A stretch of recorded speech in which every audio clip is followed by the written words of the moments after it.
जय हिंद साथियों। आज जो हम लोग करने वाले हैं आर्मी क्लर्क के लिए ये पेपर सेट का 9वां पेपर है। इससे पहले मैंने 8 पेपर करा दिया है जो कि आपके एग्जाम के लिए बहुत ज़्यादा वीवीआई है। और ये जो क्लास है सेट नंबर 9 जो है, प्रैक्टिस सेट नंबर 9 जो है, सबसे बेहद इंपॉर्टेंट क्लास है। ये पेपर बनाने में मुझे बहुत ज़्यादा मेहनत लगा है। समझ लीजिए एक दिन पूरा लग गया है क्वेश्चन को सिलेक्ट करने में। इसलिए आप लोग भी इस क्लास को A to Z सारे क्वेश्चन देखने हैं। आपको जितना अधिक हो सके आप शेयर करो, लाइक करो। अगर आप लोगों का सपोर्ट नहीं होगा तो हम लोग इतना नहीं कर पाएंगे जितना हम लोग आप लोगों के लिए कर पाते हैं, क्योंकि आर्मी क्लर्क का पेपर बनाना 50 क्वेश्चन बहुत बड़ा काम होता है, बहुत टफ केसेस होती है। आपके एग्ज़ाम के लिए सेम टू सेम क्वेश्चन आपके एग्ज़ाम में ऐसे क्वेश्चन आएंगे, ये मेरा 100% दावा है। ठीक है। और एक इन्फॉर्मेशन और है आपके लिए कि अगर आप आर्मी क्लर्क के लिए विजेता आर्मी टेस्ट ज्वाइन करना चाहते हैं, जिसमें कि 20 टेस्ट में है, जिसका प्राइस अभी 250 है। अगर आप कहीं भी क्लास कर रहे हो या क्लास कुछ भी है, अगर आपने पहले पढ़ा भी है, कुछ भी है, तभी आप ये क्लास को ज्वाइन कर लेना, क्योंकि 20 टेस्ट है और ये 20 दिन में ख़त्म हो जाएंगे। अभी तक इसमें 2 टेस्ट हो चुके हैं। आपको क्लास ज्वाइन करने पर 2 टेस्ट भी ये भी मिल जाएंगे। इसमें आपको एक PDF मिलता है और इसका मैं वीडियो सॉल्यूशन में करता हूँ 50 क्वेश्चन का। ये आप कहीं भी क्लास करे हो या कितना भी सेट बनाए हो, कोई सा बनाए हो, तभी मैं बोलूँगा ये सेट ले लो। सभी बुक से डिफरेंट है और वो आप एग्जाम में आने वाले क्वेश्चन है, पूरा 100% है। इसलिए आप क्लास ज्वाइन करना है। क्लास ज्वाइन करने के लिए आप हमारा OnePlus डिफेंस एकेडमी का मोबाइल एप्लीकेशन डाउनलोड कर लेना। अगर आप क्लास ज्वाइन करना है, पेमेंट आपका एप्लीकेशन पे भी हो जाएगा, या फिर 8210718211 ये नंबर नोट कर लो। इस पर पेमेंट करके मुझे स्क्रीनशॉट डाल देना। मैं आपको एक कूपन कोड यहाँ सेंड कर दूंगा, आपको क्लास एक्टिवेट हो जाएगा। उसके बाद पेमेंट करने के लिए नंबर 8210718211 है, ये केशव के नाम से आएगा। और आप बात करने के लिए व्हाट्सएप कर सकते हो, कॉल कर सकते हो इस नंबर पर आप। ठीक है, तो चलिए स्टार्ट कर लेते हैं आज के पहले क्वेश्चन से। पहला क्वेश्चन बहुत ज़्यादा इंपॉर्टेंट क्वेश्चन है आपका। देख लीजिए क्वेश्चन क्या है कि सोवियत संघ में भारत के पहले राजदूत के रूप में किसने कार्य किया। सोवियत संघ में भारत का जो पहला राजदूत था वो कौन थे। पहला ऑप्शन है आपका सामने में VK कृष्ण मेनन, विजया लक्ष्मी पंडित, KM पनीर, KR नारायणन। तो 4 ऑप्शन आपके पास है। चारों ऑप्शन में से क्या है आपका आंसर यहाँ पर बताना है आपको। तो यहाँ पर आपका आंसर जो है ऑप्शन नंबर बी है, विजया लक्ष्मी पंडित है, जो कि सोवियत संघ में भारत के पहले राजदूत के रूप में काम किया था। अगर आपका आंसर ऑप्शन नंबर B है तो आपका आंसर 100% करेक्ट है। अगर नहीं पता है इसका स्क्रीनशॉट लेते रहो और बाद में इसका नोट जरूर बना लेना। और आज जो लाइक का टारगेट है 1000 लाइक का टारगेट है क्लास का, 1000 लाइक का टारगेट है। 1000 लाइक कैसे बनेगा आप खुद सोच सकते हो, जब तक आप लाइक नहीं करोगे टारगेट नहीं अचीव होने वाला है। ठीक है, देखिए आपका सामने दूसरा क्वेश्चन नंबर 2 है कि भारतीय राष्ट्रीय कांग्रेस की स्थापना द्वारा की गई थी। यानी कि भारतीय राष्ट्रीय कांग्रेस की स्थापना है किसके द्वारा किया गया था। 4 ऑप्शन आपके सामने में है। पहला है व्योमेश चंद्र बनर्जी के द्वारा, माइकल ह्यूम के द्वारा, या फिर एलन ऑक्टेवियन ह्यूम के द्वारा, या फिर महात्मा गांधी के द्वारा। 4 ऑप्शन आपके पास है। तो आप आंसर देने के लिए वीडियो पॉज कर सकते हैं, आज का आंसर आप मेरा सुन सकते हैं। इसका आंसर मैं दे रहा हूँ, ऑप्शन नंबर C है, एलन ऑक्टेवियन ह्यूमन है। ऑप्शन नंबर C जो है आपका यहाँ 100% आंसर करेक्ट है। आगे है निम्नलिखित में से कौन सी नई दुनिया माफ कीजिएगा, निम्न में से कौन सी नदी दुनिया में सबसे लंबी है। यानी दुनिया का सबसे बड़ा लंबी नदी कौन सा है। पहला ऑप्शन है नील है, अमेजन, ब्रह्मपुत्र, या फिर मिसिसिपी है। तो अगर 4 ऑप्शन में से आपका आंसर ऑप्शन नंबर A है तो आपका आंसर 100% यहाँ पर करेक्ट है। नील जो है दुनिया का सबसे बड़ा लंबा नदी है। ठीक है, आगे बढ़ता हूँ। अगला क्वेश्चन है दुनिया की सबसे ऊंची चोटी पर्वत में है। यानी दुनिया की सबसे जो ऊंची चोटी है वो कौन सा है, और यहाँ पर आंसर पता करना है ये कौन से कंट्री में है। तो आपका ऑप्शन है नेपाल, भारत, चीन और रूस। तो आपका आंसर यहाँ हो जाएगा ऑप्शन नंबर A हो जाएगा, जो क्या हो जाएगा, नेपाल हो जाएगा। यानी दुनिया की सबसे ऊंची चोटी पर्वत जो है, जिसे हम लोग माउंट एवरेस्ट कहते हैं, आपका आंसर हो जाएगा ऑप्शन नंबर A, जो कि नेपाल में है। अगला है विश्व जनसंख्या दिवस हर साल को मनाया जाता है। विश्व जनसंख्या दिवस हर साल कब मनाया जाता है। 11 जुलाई को मनाया जाता है, 5 जून को, 8 मार्च को, या 8 दिसंबर को। तो आपका आंसर इसमें से 100% सही आना चाहिए। आपका आंसर यहाँ पर है ऑप्शन नंबर A है, 11 जुलाई है। आप आंसर देने के लिए अगर टाइम नहीं मिल रहा है तो वीडियो को पॉज कर लेना, उसके बाद अपना आंसर चेक कर लेना।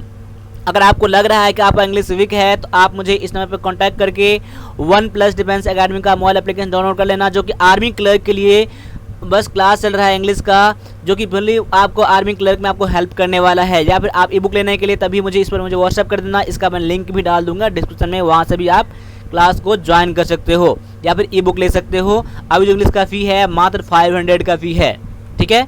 आगे है विषम चुने, यानी कि इसमें से जो अलग है चारों में से आपको आंसर यहाँ तक करने हैं, गेहूँ, चावल, चीनी या फिर चना।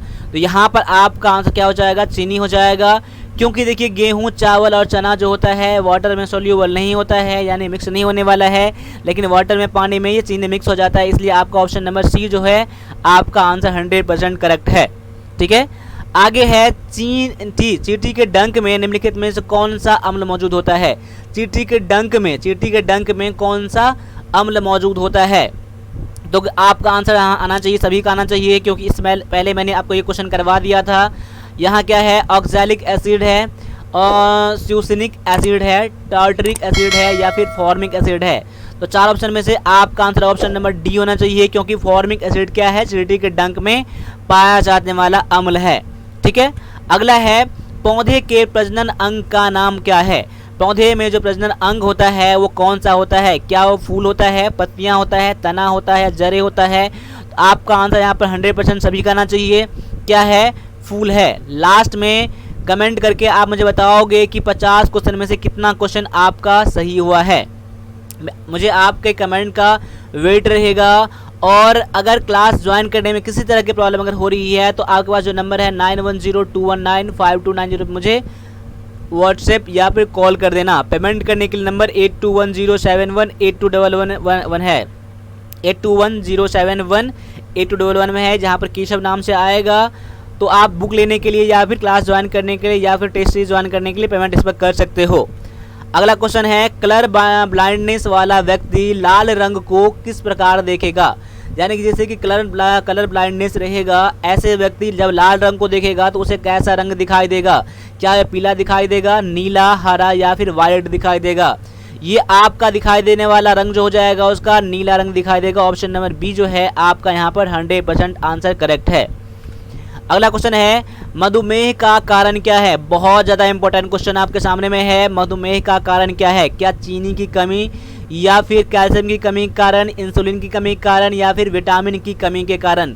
तो यहाँ पर आपका आंसर क्या हो जाएगा, ऑप्शन नंबर सी हो जाएगा, इंसुलिन की कमी के कारण मधुमेह होता है। ऑप्शन नंबर सी है आपका 100% आंसर करेक्ट है, ठीक है। अगला क्वेश्चन आपके सामने में है, मैथमेटिक्स का क्वेश्चन है, देख लीजिए क्या है कि 50 मजदूर 16 दिनों में एक तालाब की खुदाई कर सकते हैं। दूसरे तालाब को 20 दिनों में खोदने के लिए कितने मजदूर की आवश्यकता होगी जो आकार में दोगुना है। यानी कि पहला नदी इतना बड़ा खोदा गया था, दूसरा नदी उसका दोगुना है, उसको अब कितने मजदूर के चाहिए उसको। इसके लिए फार्मूला नोट कर लीजिए, M1 D1 और वर्क 1, M2 D2 और यहाँ पर वर्क 2, यानी कि कितने आदमी कितने दिन, कितने आदमी कितने दिन, फिर कितना काम और कितना काम। यहाँ पहले कितना 50 आदमी था तो 16 दिन लगते थे, तो काम कितना, एक नदी खोदा जाता था।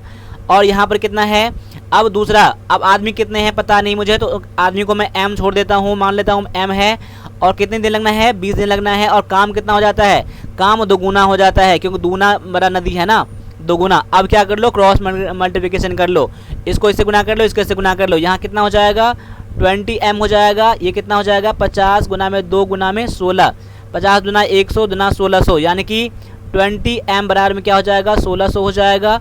अब काट दो, 20 से काट दोगे तो 80 हो जाएगा। M बराबर कितना आ गया, 80, यानी कि अब उसको कितने आदमी चाहिए, 80 आदमी चाहिए। इससे तालाब से दोगुना बड़ा तालाब खोदने के लिए अगर 20 दिन में काम खत्म करना है। तो ऑप्शन नंबर ए आपका आंसर बिल्कुल करेक्ट है। इसमें फार्मूला जो दिया गया था, ये फार्मूला आपके लिए एक वरदान साबित होगा।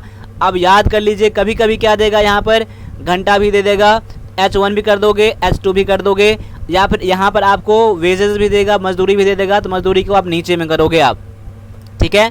चलो अगले क्वेश्चन की तरफ बढ़ते हैं। अगला क्वेश्चन दिया गया है, एक नल ए एक टंकी को 9 घंटों में भरता है और नल बी इसी टंकी को 6 घंटों में भर सकता है। यदि दोनों नल को एक साथ खोल दिया जाए तो टंकी भरने में कितना समय लगेगा। एक टंकी में 2 नल लगाया गया है, क्वेश्चन गौर से देख लीजिएगा। एक टंकी में 2 नल लगाया गया है, पहला है ए लगाया गया है और दूसरा बी भी लगाया गया टंकी में। अगर ए सिर्फ चलाया जाएगा तो 9 घंटे में भर देगा, अगर बी को चलाया जाएगा तो 6 घंटे में भर देगा। अगर दोनों को एक साथ खोल दिया जाए तो कितना टाइम लगेगा? इसके लिए क्या करोगे, फार्मूला लगाओगे 9 इंटू में 6 बटा में 9 प्लस में 6। ये हूबहू टाइम एंड वर्क पे पूरा फार्मूला पर बेस होता है ये। अगर एक आदमी काम को 9 घंटे में कर सकता है, दूसरा आदमी 6 घंटे में कर सकता है, दोनों आदमी काम करने के लिए क्या निकालते थे हम लोग? 9 गुना में 6 बटा में 9 प्लस 6 कर देंगे यहाँ पर। 9 गुना में 6 बटा में 15 हो जाएगा, 15 छक्के 90 बटा में 15 हो जाएगा, 9 छक्का 54 हो जाएगा। कितना हो जाएगा माफ़ कीजिएगा यहाँ पर 54 बटा में 15 हो जाएगा।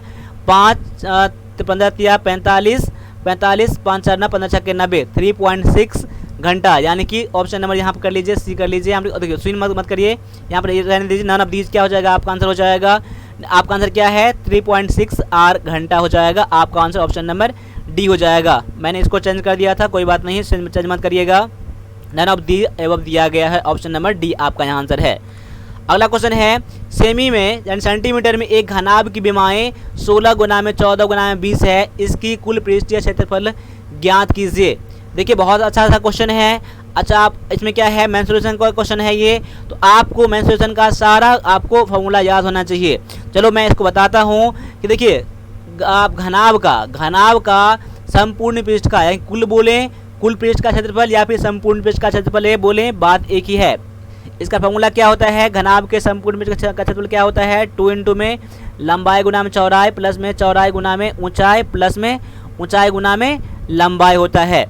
अब देखो 2 इंटू में लेंथ इंटू में ब्रेथ यानी कि 16 गुना में 14 हो जाएगा, प्लस में बी इंटू एच है तो 14 गुना में 20 हो जाएगा, प्लस में 20 गुना में 16 हो जाएगा। अब यहाँ पर देखो 2 और 16 14 गुना करोगे कितना हो जाएगा? देखो 16 चौका 64, 4 16 का 16 और 6 22, 2 24 हो जाएगा, 14 में 28 280 हो जाएगा, 16 में 32 320 हो जाएगा। अब यहाँ पर क्या कर लो, 2 इंटू में सभी को जोड़ लो। आप सभी को जोड़ो कितना हो जाएगा? 4 0 0 4 हो जाएगा, 2 10 2 12, यहाँ पर 1 बच जाएगा, और यहाँ पर कितना हो जाएगा? 8 2 10, 2 12 हाथ में 1 हो जाएगा, 3 और 4 7 8 824, 2 गुना में 824 हो जाएगा, यानी कि 1648 क्या हो जाएगा? आपका आंसर ऑप्शन नंबर किस में दिया गया है? ये 1648 ऑप्शन नंबर ए में दिया गया है। 1648 आपका आंसर हो जाएगा। इसमें है फॉर्मूला, आपको याद रखना है कि घनाभ का क्या होता है? घनाभ का संपूर्ण पृष्ठ का क्षेत्रफल क्या होता है? संपूर्ण पृष्ठ का क्षेत्रफल का फॉर्मूला होता है ये 2 इंटू में लंबाई गुना में चौड़ाई, चौड़ाई गुना में ऊंचाई, ऊंचाई गुना में लंबाई फॉर्मूला होता है। आपको याद करना है आपको, ठीक है। मैं उम्मीद करता हूँ कि ये क्वेश्चन आपको समझ में आया होगा बढ़िया तरीके से। अगला क्वेश्चन आपके सामने में है, निम्नलिखित समीकरण को हल करने के लिए कह रहा है, सॉल्व करने के लिए। अब देखो 9x बटा में 7 माइनस में 6x है बराबर में 15 है, बटा में 1 कर लो, इसको इससे गुना कर लो। अब देखो इससे पहले इसमें गुना करो कितना हो जाएगा? 9x हो जाएगा, 15 से 105 हो जाएगा, माइनस में 15 छक्के 90x हो जाएगा। अब देखो x वाला को एक जगह कर लो, यहाँ पर 90 और 9 99x हो जाएगा, बराबर में 105 हो जाएगा। यानी कि x बराबर में कितना करोगे आप? 105 बटा में 99 3 से काट दो, ये कितना हो जाएगा? 35, नीचे में कितना हो जाएगा? 33 हो जाएगा। यानी कि 35 बटा में 33 क्या हो जाएगा? आपका आंसर ऑप्शन नंबर किस में दिया गया है? ऑप्शन नंबर 35 बटा में 33 दिया गया है, ऑप्शन नंबर बी में दिया गया है, जो कि आपका करेक्ट आंसर है यहाँ पर, ठीक है। अगला क्वेश्चन है, माला और बाला को एक परीक्षा में क्रमशः 75 अंक और 25 अंक प्राप्त हुआ। माला द्वारा प्राप्त अंकों का उन दोनों द्वारा प्राप्त अंकों से अनुपात कितना है? क्वेश्चन गौर से देख लीजिएगा। माला और बाला को परीक्षा में, यानी कि माला को मिला 75 अंक और बाला को मिला 25 अंक। अब क्वेश्चन ये कह रहा है कि माला द्वारा प्राप्त अंक, माला द्वारा कितना अंक प्राप्त किया गया था? 75, और उन दोनों द्वारा प्राप्त अंकों से अनुपात है। उन दोनों में दोनों मिला कितना अंक आया? 75 25 100 ना, यानी कि 100 अनुपात कर लीजिए। आप क्या कर लीजिए? अनुपात कर लीजिए। 25 या 75, 25 का में 100, यानी कि 3 अनुपात में 4 क्या हो जाएगा? आपका आंसर ऑप्शन नंबर ए में है। क्वेश्चन गौर से पढ़ लीजिएगा, आपको भी समझ में आएगा बढ़िया तरीके से। मैं उम्मीद करता हूँ कि आप क्वेश्चन समझ में आया होगा। ये बढ़ते हैं अगले क्वेश्चन की तरफ। अगला क्वेश्चन आपके सामने में है, दो संख्याओं का एलसीएम और उनके एचसीएफ का 14 गुना है। देखिए, दो संख्याओं का एलसीएम जो है उनके एचसीएफ का 14 गुना है। LCM और SCF का योग 600 है। यदि एक संख्या 280 है तो दूसरी संख्या क्या होगा। अब देखिए क्वेश्चन कहाँ से, यहाँ से बनाना है आपको। क्या दिया है, LCM प्लस में SCF दोनों का जोड़ कितना दिया गया है, 600 दिया गया है। अब क्या कह रहा है, LCM कितना है, SCF का 14 गुना ना, यानी SCF कितना है, यहाँ ये है, LCM कितना हो जाएगा, 14 SCF हो जाएगा बराबर, प्लस में यहाँ पर SCF हो जाएगा बराबर में 600। अब समझो मैंने कहाँ से ला दिया 14, कि यहाँ पर कुछ नहीं है तो एक SCF है, यहाँ पर एक SCF है, उसका 14 गुना, उसका 14 गुना क्या है, उसका 14 गुना LCM है ना, तो 14 गुना 1 से गुना करोगे कितना हो जाएगा, 14 SCF हो जाएगा। समझ जाइएगा यहाँ पर। अब 14 1 15, 14 1 15 SCF हो जाएगा, दोनों जोड़ेंगे तो बराबर में 600 हो जाएगा। 15 चौका 60 यानी कि 40, SCF बराबर में कितना हो गया, 40 हो गया। अब SCF निकल गया तो हम LCM भी यहाँ निकाल सकते हैं। क्या निकाल सकते हैं, LCM भी निकाल सकते हैं, क्योंकि SCF का 14 गुना था ना, तो SCF 40 है तो 14 गुना में 40 कर दीजिए, 560 क्या हो जाएगा, 14 का 56, 560 क्या हो जाएगा, LCM हो जाएगा। अब पहली संख्या दिया गया है ना, तो दूसरी संख्या निकालने के लिए क्या करेंगे, तो याद कर लो दूसरी संख्या का फॉर्मूला क्या होता है, LCM गुना में SCF बटा में पहली संख्या ना, पहली संख्या।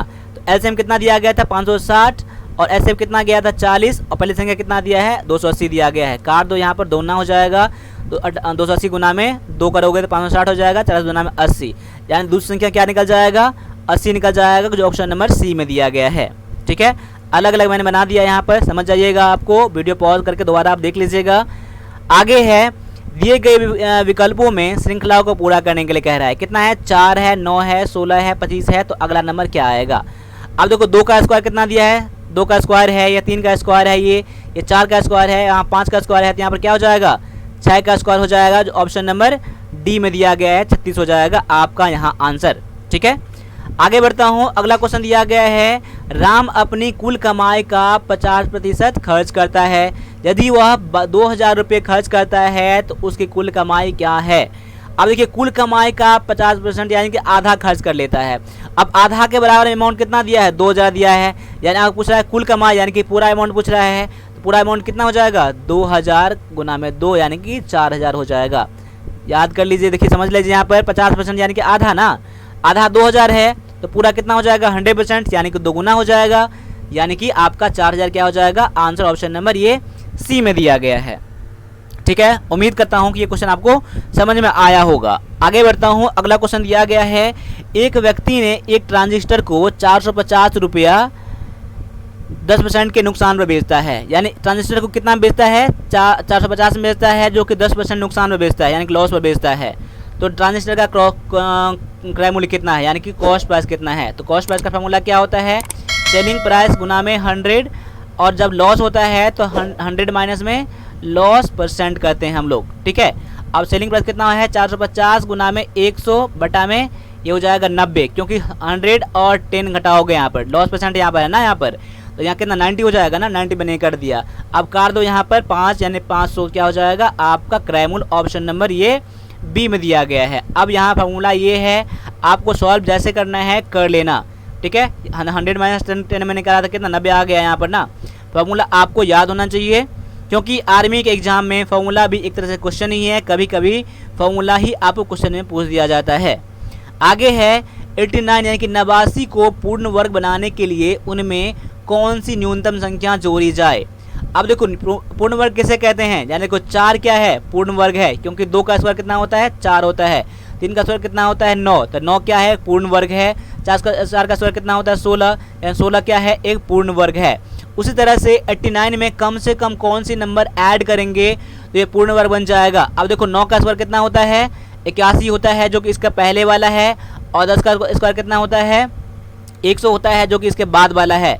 यानी कि पहले वाला तो लेंगे नहीं, यानी कि आपको बाद वाला नंबर से क्या करना है, आपको ये नंबर घटा देना है। 89 कम कर दोगे 11 क्या हो जाएगा आपका आंसर, ऑप्शन नंबर डी, यानी कम से कम इसमें 11 जोड़ेंगे, वह न्यूनतम संख्या है, तब ये पूर्ण वर्ग बन जाएगा। ऑप्शन नंबर डी जो है आपका यहाँ पर करेक्ट आंसर है। ठीक है, आगे बढ़ता हूँ। अगला क्वेश्चन दिया गया है, कंप्यूटर के प्रोसेसर की गति में मापी जाती है। कंप्यूटर के प्रोसेसर की गति किस में मापी जाती है, क्या बोर्ड में, हर्ट्ज में, बीपीएस में, या फिर MIPS में मापा जाता है। तो याद कर लीजिए, कंप्यूटर के प्रोसेसर की गति जो होता है वो हर्ट्ज में मापा जाता है। ऑप्शन नंबर बी है आपका यहाँ पर करेक्ट आंसर। मैं उम्मीद करता हूँ कि आपने हर्ट्ज करा होगा। अगर नहीं करा है तो आप इसका स्क्रीनशॉट ले लीजिए, बाद में इसका नोट करके रिवीजन जरूर करना है आपको। जब तक रिवीजन नहीं करेंगे आपके लिए कोई फ़ायदा नहीं, कोई चीज़ नहीं है, क्योंकि हम लोग जो है आप लोगों के लिए बेस्ट से बेस्ट क्वेश्चन आपका ढूंढ देता हूँ कि मैं जानना ये चाहता हूँ कि इंडियन आर्मी कहाँ से क्वेश्चन करता है, मुझे एनालाइज करना पड़ता है, तभी मैं उस तरह के क्वेश्चन आपके सामने में लेकर आता हूँ। इसलिए आप लोगों को मेहनत करना है। इससे बढ़िया क्लास मेरे अकॉर्डिंग पूरी यूट्यूब पर मैं बता रहा हूँ कि आर्मी क्लर्क के लिए इससे बढ़िया क्लास नहीं मिलेगा। इसलिए मैं बता रहा हूँ कि जो भी हमारा इसका पेड कोर्स चल रहा है आप इंग्लिश का, तो आप ज्वाइन कर लो। आप कहीं भी क्लास कर रहे हो तभी क्लास करते रहो, कोई दिक्कत। मैं ये नहीं कर रहा हूँ कि वहाँ क्लास छोड़ दो, लेकिन आप तब भी ये 500 रुपये बड़ी बात नहीं होती है, आपके पूरी ज़िंदगी का सवाल होता है, इसलिए 500 कोई बड़ी बात नहीं है। आप क्लास ज्वाइन कर लो। और जो मैंने ये टेस्ट सीरीज लॉन्च करा है 20 सेटों का जो डेली मिलने वाला है आपको, इसका फ़ी जो है 250 रुपये है। आप कहीं भी क्लास कर रहे हो तब भी ये अपनी क्लास ज्वाइन कर लो आप, ठीक है। इससे बढ़िया आपको पूरा टेस्ट नहीं मिलने वाला लेटेस्ट पैटर्न पर।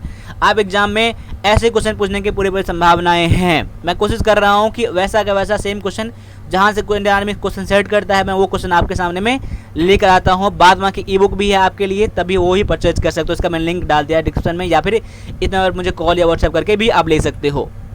आगे है एकीकृत चिप किसने विकसित किया था। एकीकृत चिप मतलब क्या, इंटीग्रेटेड चिप, यानी कि जिसे हम लोग आईसी कहते हैं। आईसी को किसने विकसित किया, क्या चार्ल्स बेबेज ने, जेके किल्वी ने, या ब्लेज पास्कल ने, या जॉन मॉचली ने किया। ये है आपका correct answer, option number B है, जेके किल्वी है ऑप्शन नंबर बी, ठीक है। आगे है डॉट्स प्रति इंच, यानी कि DPI से कहते हैं, डॉट पर इंच कहते हैं। वो क्या मापता है, क्या बिट्स की संख्या, या फिर कंप्यूटर स्क्रीन पर पिक्सल का घनत्व, या density of pixel on a computer screen, या डिस्क पर बिट्स का घनत्व, या density of bits on the disk, या फिर हार्ड डिस्क पर संग्रहित ग्राफिक फाइलों का घनत्व, या density of the graphic file stored in the hard disk. अगर आपका आंसर यहाँ पर ऑप्शन नंबर यहाँ बी है, कंप्यूटर स्क्रीन पर पिक्सल का घनत्व मापता है, तो आपका यहाँ पर आंसर 100% करेक्ट है। आंसर देने के लिए आप वीडियो का पॉज भी कर सकते हैं, उसके बाद मेरे आंसर से आप मैच कर सकते हैं। चलो अगला क्वेश्चन बढ़ता हूँ। अगला क्वेश्चन दिया गया है HTTP का फुल फॉर्म क्या है, पूरा रूप क्या है। HTTP का आपके सामने में बहुत ज़्यादा इंपॉर्टेंट क्वेश्चन कई बार आपको एग्जाम में पूछ लिए गए हैं, इसको आपको याद होना ही चाहिए। HTTP हो या फिर HTML हो, ये सब क्वेश्चन पूछने की संभावनाएं पूरा होता है। जैसे कि URL, ये सब क्वेश्चन बहुत ज़्यादा पूछा जाता है, इसलिए आपको बढ़िया से पता होना चाहिए ये चीज़, ठीक है। अब यहाँ पे HTTP का फुल फॉर्म क्या है, मैं डायरेक्टली इसका आंसर बता रहा हूँ, हाइपर टेक्स्ट ट्रांसफर प्रोटोकॉल है। आप क्वेश्चन गौर से देख लीजिएगा, आंसर देने में मिस्टेक मत करिएगा। अब यहाँ पर देखिए हाइपर टाइम ट्रांसफर प्रोटोकॉल दिया गया है, ये नहीं होगा। हाइपर टेक्स्ट देखो मैच कर रहा है कितना, ट्रांसमिटिंग प्रोटोकॉल, देखिए ये वर्ड अलग कर दिया, बाद में सभी वर्ड मैच कर रहा है, तो आंसर कितना क्लोज कर दिया गया है देख लीजिए। हायर टेक्स्ट ट्रांसफर प्रोटोकॉल, देखिए यहाँ पर हाइपर के बदले में क्या कर दिया गया, हाइटर। आंसर देने में मिस्टेक कर सकते हो, इसलिए ऐसे क्वेश्चन को आप आराम से देखना, ठीक है। चलो आगे बढ़ता हूँ। अगला क्वेश्चन है MS वर्ड के निष्पादन फाइल का नाम क्या है, यानी MS वर्ड ओपन करने के लिए आप कौन से आप इसमें से जो वर्ड है उसका यूज़ कर सकते हो। क्या MS वर्ड का, MS word.exe का, या winword का, या winword.exe का। अगर आपका आंसर यहाँ पर ऑप्शन नंबर डी है, यानी winword.exe है, तो आपका आंसर यहाँ पर 100% करेक्ट है, ठीक है। आगे बढ़ता हूँ। अब देखो 25 क्वेश्चन तो खत्म हो गए ये वाले। अब मैं क्या करता हूँ, पैसेज है, पैसेज मैं तो इस क्लास में कराऊंगा नहीं, मैं पैसेज का अब स्क्रीनशॉट ले लीजिए। उसका बाद मैं आपको क्वेश्चन का डायरेक्टली आंसर बता रहा हूँ, आप बना के आंसर चेक कर लीजिएगा। आप तभी आप मुझे बताइएगा कि आप इसका क्वेश्चन बनाते तो आप कितना सही करते हैं। पहला का आंसर दिया मैंने, ए कर दिया है। दूसरा का आंसर सी दिया गया है, अब स्क्रीनशॉट लेते रहिएगा। तीसरा का आंसर ये दिया गया है, चौथा का आंसर ये दिया गया है, और पाँचवा का आंसर ये दिया गया है, ठीक है। आप वीडियो को पॉज करके आप स्क्रीनशॉट लेते रहना, बाद में आप मैच कर लेना। बाद में अगली क्लास में मैं पैसेज का अगला क्लास बनाता हूँ, पता ही आप लोगों को। अगला पैसेज आपके सामने में ये है, लेकिन पैसेज आपको 100% करने हैं आपको। बाद बाकी मैं लाइव क्लासेस में पैसेज का लाइन बाय लाइन एक्सप्लेन करता हूँ, ये पता ही है आप लोगों को। आगे है अगला इसका क्वेश्चन का आंसर क्या है। पहला का सी है, दूसरा का दिया गया है बी, तीसरा का दिया गया है बी, चौथा का दिया गया है सी, पांचवा का दिया गया है ए दिया गया है। अब आगे बढ़ते हैं। क्वेश्चन दिया गया है एडजेक्टिव का। चूज द करेक्ट एडजेक्टिव, यहाँ पर कौन सा एडजेक्टिव लेने वाला है। आई हैव रीड बुक्स, यहाँ पर क्या आएगा, I have read many books या फिर मच बुक या फिर मोर बुक या फिर मोस्ट बुक। तो मैं उम्मीद करता हूँ कि सभी आप लोग क्या करेंगे, मेनी का यूज़ करेंगे। क्या यूज़ करेंगे, मेनी का आप यूज़ करेंगे। I have read many book, मैंने बहुत सारे बुक पढ़ा है। आपका करेक्ट एडजेक्टिव क्या हो जाएगा, मेनी हो जाएगा। आपका यहाँ पर आंसर 100% करेक्ट। ठीक है, आगे है complete the sentence with correct preposition. यहाँ पर कौन सा प्रीपोजिशन लेने वाला है आपको चूज करना है। क्या है, दे अराइव्ड इंग्लैंड लास्ट वीक। अब देखो कहाँ पहुंचा वो, तो इंग्लैंड पहुंचा, इंग्लैंड के भीतर पहुंचा ना, तो यहाँ पर कौन सा आर्टिकल दोगे, टू, एट, इन या फिर बाय। तो आप ऑप्शन नंबर सी करोगे, यहाँ पर इन का यूज करोगे। ही अराइव्ड इन इंग्लैंड हो जाएगा। देखो टू क्यों नहीं होगा, क्योंकि किसी के पास नहीं जा रहा है। एट एक परफेक्ट लोकेशन को दिखाता है, एग्जैक्ट लोकेशन को। बाय किसी के द्वारा, यानी ऑप्शन नंबर क्या हो जाएगा, यहाँ पर सी हो जाएगा। जब बेस्ट मैच कर रहा है आपका ऑप्शन नंबर सी। ठीक है, मैं उम्मीद करता हूँ कि आपने में सी करा होगा, ऑप्शन इन करा होगा। ठीक है, चलो आगे बढ़ता हूँ। अगला क्वेश्चन है give one word of the sentence. देखिए वन वर्ड पूछने की संभावनाएं तो नहीं है, लेकिन तब भी मैंने आपको एक वर्ड दे दिया गया है। आप इसको नोट करके याद कर लीजिए, अगर नहीं पता होगा तो। क्या दिया गया है, a person who leaves his country to settle in another country. ऐसे लोग जो अपने कंट्री को छोड़कर दूसरे कंट्री में रहने चाहते हैं परमानेंटली, उसको क्या कहा जाता है। क्या इमिग्रेंट कहा जाता है, या फिर एमिग्रेंट, या फिर माइग्रेंट, या फिर पेसिमिस्ट कहा जाता है। देखिए यहाँ पर यहाँ है इमिग्रेंट और यहाँ पर एमिग्रेंट। देखो दोनों बस प्रोनाउंसिएशन दोनों का अलग अलग है।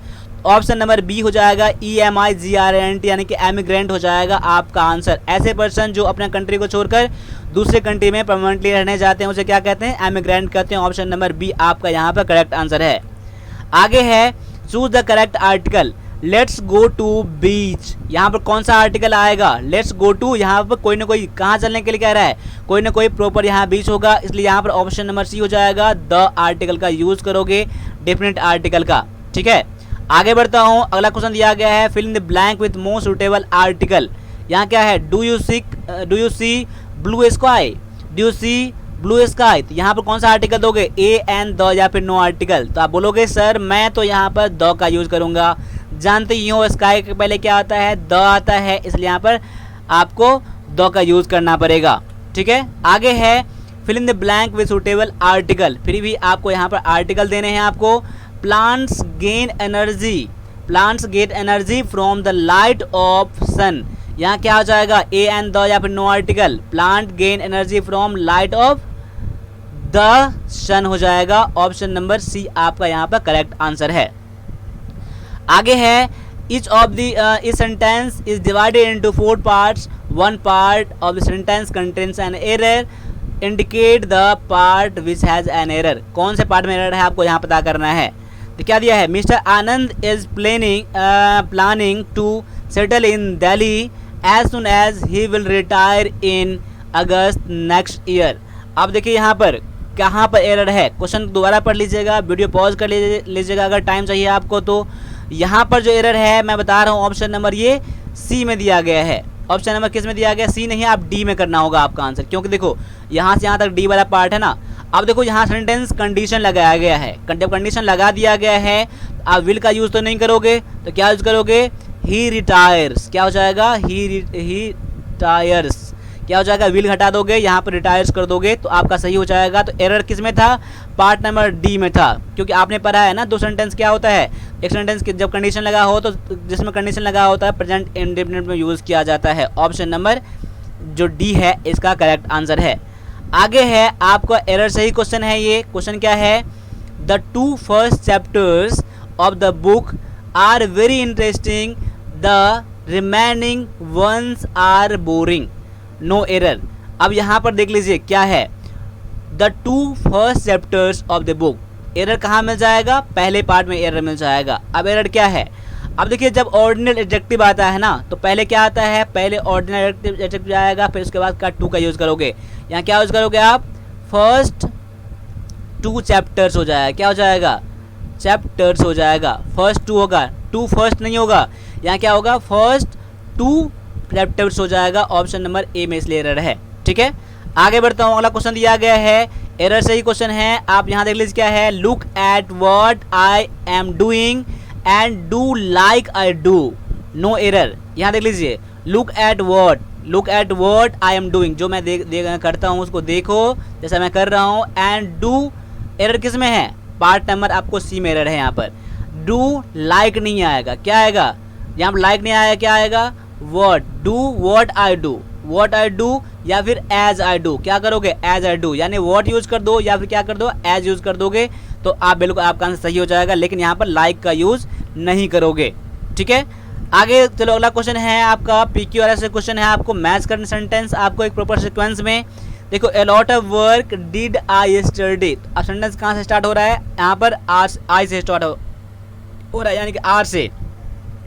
तो क्या, I did a lot of work yesterday, देख लो यहाँ, a lot of work yesterday, तो क्या हो जाएगा, आर के बाद क्यू फिर पी, RQPS हो जाएगा, RQPS ऑप्शन नंबर ए में दिया गया है। ये आपका ऑप्शन नंबर ए जो है बिल्कुल आपका आंसर सही है। यहाँ पर देखो मीनिंगफुली निकालना है, मैंने बता दिया है कि PQRS कैसे करने हैं।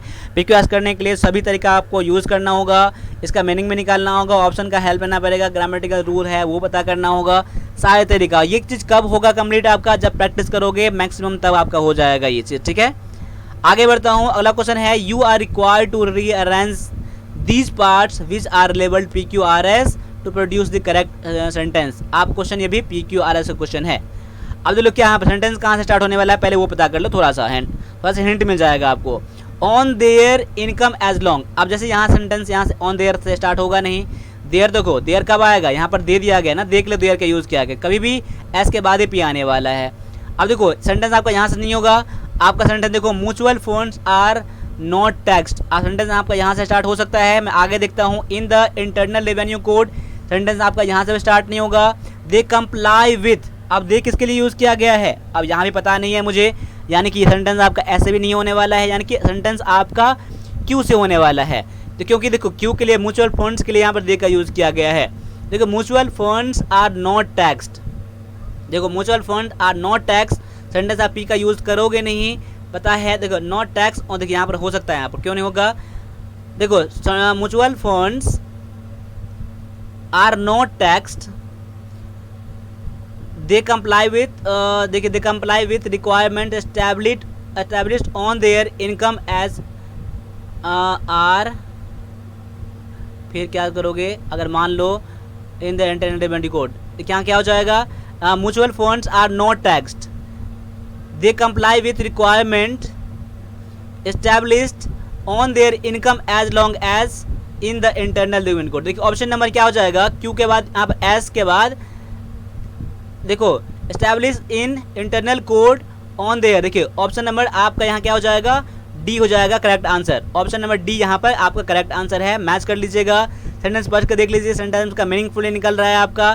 क्यू से स्टार्ट होने वाला है कि ये भी आपका दिया गया है, QPSR है, क्यू के बाद mutual tax on their income as they comply with requirements established in, देखो यहाँ सेंटेंस आपका एक यहाँ पर बी भी मैच कर रहा है।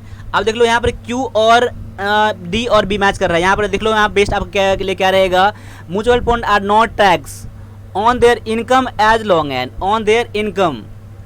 देखो ऑप्शन नंबर यहाँ पर बी करो आप, ठीक है, यहाँ बी मैच कर रहा है आपका, बढ़िया से मैच कर रहा है। देखो यहाँ पर देखो मुझे क्यू भी डी भी मैच कर रहा है एक तरह से, लेकिन आपका बी जो है डी से बढ़िया यहाँ पर। देखो mutual funds are not tax on their income, देखो म्यूचुअल फंड क्या होता है, टैक्स नहीं किया तो उनके इनकम पर, as long as they comply with requirement established in internal code, क्योंकि इसका ऐसा रूल है, नियम है, इस तरह से। ऑप्शन नंबर बी यहाँ पर आपका आंसर कर देना, ठीक है। आप लोग भी इसको एनालाइज करना एक बार।